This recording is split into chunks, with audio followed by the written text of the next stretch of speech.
Chapter 6 Terra, the Imperial Palace. On the feast day of deliverance, the High Lords of Terra would meet only in the most urgent of cases. And lately that was all the time since the Ardamantua atrocity. Today's business dealt with the loss of the shrine world of Fleur de Fides.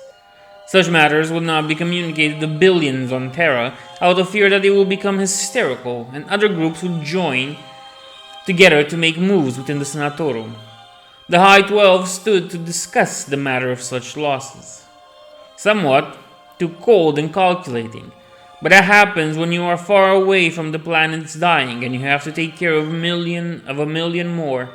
The next part talks about the Fabricator General of Mars and how he serves two masters, and how he fed the information of the Chrome to the Inquisition. Also, how he made sure only the Mechanicus had the best data available regarding this threat. But leaving that aside, we move to a description of the masters of the Astra Astronomicum and the Astra Telepathica and the Navigators, and how they weave the way of the Imperium travels. Next, it talks about Lord Commander Udon, the Master of the Arbiter Zek, and the Master of the Administratum Eckhart.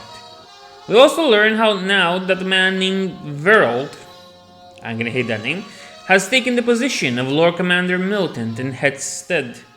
The book goes into detail to blame Udon and Eckhart for the Ardamantua atrocity. Nevertheless, we are at a feast, and who better to be at a feast than the Inquisition representative Winad and her new bodyguard. We get some moments where she looks with content at all the rest of the High Lords and talks are about how the Inquisition is a cure, and how it has set things into motion.